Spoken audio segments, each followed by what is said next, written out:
তৃণমূলকে আমরা রাখবই না। তৃণমূল বানে ভাসিয়ে চলে যাবে।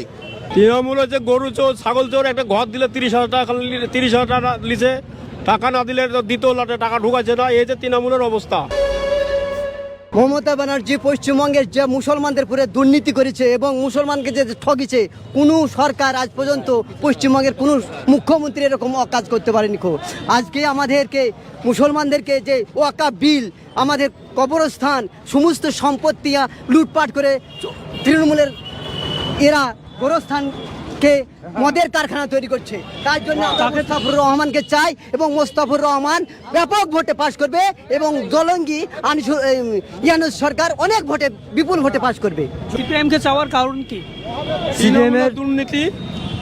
তৃণমূল হচ্ছে গরু চোর ছাগল চোর। একটা ঘর দিলে 30,000 টাকা, 30,000 টাকা লিছে, টাকা না দিলে দ্বিতীয় লটে টাকা ঢুকাচ্ছে না। এই যে তৃণমূলের অবস্থা। যারা তৃণমূল করছে তারা বলছে সিপিএম আমরা আগে করেছিল, তৃণমূল মধ্যখানে করলো। এই চোরকে বিদায় করার জন্য আমরা লাল কেবে শপথ লিছি। আমাদের লালদারটা সব থেকে বেস্ট। কেন বলছি যে তৃণমূল সরকার এসে শিক্ষা দীক্ষা সব হারিয়ে দিয়েছে। মানুষের অশান্তি এই তৃণমূল সরকার লিখছে। বাম থাকতে অনেক উপকার হয়েছে, অনেক হেল্প পাইছি। আমাদের এই জন্য বাম সরকার চাই। তৃণমূল যে দুর্নীতি, আমাদের জলঙ্গি ব্লকের যে আরিফ বিল্লাহ, এই যা দুর্নীতি করেছে, মানুষ মার্ডার করেছে বা বহু কিছু করেছে, ঠিক আছে, আবার ব্লক সভাপতি হয়েছে চোরদের দল। ওদের দলে আমরা নাই। কেন তৃণমূল করছে ওই আগেকার পুরাতন যেগুলা ছিল সিপিএম এর আমলের ওই ঘর বাড়ি, সেগুলাকে সাদা চুন দিয়ে আবার ওই মমতা ছবি টাঙিয়ে রেখেছে। কারণ উন্নয়ন, এই উন্নয়ন আমরা চাই না। এবার কাজ করছে আমাদের প্রাইমারি স্কুলে 2 ফুট কাজ করেছে, 2 ফুট কাজ করে তৃণমূলের রং করেছে মোটামুটি 100 ফুট।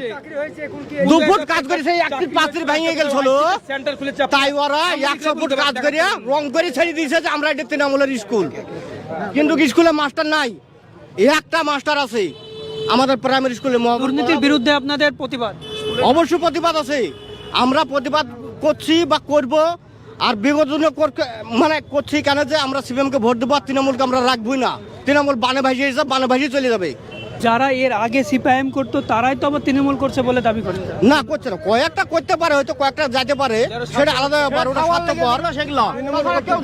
খাওয়ার যেগুলো আছে সেগুলাই যাবে, তারপরে যাবে না। আমার রাজ্যে আমি শিক্ষিত ছেলে, একটা এমএ পাস ছেলে, আমার চাই আমি সরকার একটা চাকরি দিক আমাকে। এই যে আমাকে 40 বছর পর্যন্ত একটা ভাতা করে দিচ্ছে, 1500 টাকা ভাতা আমার চলবে? মমতা বন্দ্যোপাধ্যায় বলছেন এটা ভাতা নয়, খরচা হিসেবে দিচ্ছে। খরচা 40 বছর চলে গেলে তো আমার বয়স হয়ে গেল, চাকরি ইটা তোমার চলে গেল, তাহলে মমতা আবার চাকরি দেবে? এই সরকার এসে কোন জায়গায় আপনি বললেন টেট পরীক্ষা হয়েছে, কোথায় একটা প্রাইমারি স্কুল যেগুলো চাকরি ছিল সেই স্কুলগুলোতে বন্ধ হয়ে গেল। আমাদের জলঙ্গি মুর্শিদাবাদে 7,500 স্কুল বন্ধ হয়েছে। আপনি সিপিএমকে ভালোবাসি, কাজটা তো তাড়াতাড়ি ইউনুস সরকারকে ভোট দিয়ে আমি জয়যুক্ত করতে পারি। মমতা যখন ক্ষমতায় আসে তখন বলেছিলেন বদলা নয় বদল চাই, কিন্তু সিপিআইএম এর দুর্নীতির প্রতিবাদে তিনি দাঁড়িয়ে ক্ষমতায় আসে। তাহলে তো আবার আপনারা সেই দুর্নীতিতে তো ক্ষতিগ্রস্ত হবেন যদি সিপিআইএম আবার যদি ক্ষমতায় আসে। আমরা ভালোই এসেছি সমর্থনে। কার সমর্থনে এসেছেন? ইউনুস এসেছেন। হ্যাঁ, আমরা ডোমকুলবাসী রানাকেই চাইছি। কারণ কি? আমরা ওদের কাজ দেখতে পাচ্ছি না, কোনো উন্নয়ন দেখতে পাচ্ছি না, কিন্তু ভরি ভরি দুর্নীতি আছে, বেকারের রাস্তায় আছে। বছর বছর 2 কোটি চাকরি দেবো বলেছে, কিন্তু বেকার রাস্তায় ফ্যাফা করে ঘুরে বেড়াচ্ছে। মায়েদের হয়তো সামান্য লক্ষ্মীর ভাণ্ডার দিচ্ছে, কিন্তু তার ঘরে বেকার ছেলা থাকা মানে একটা বেধবা মেয়ে পুষার মতো যন্ত্রণাত্মা সে মায়ের।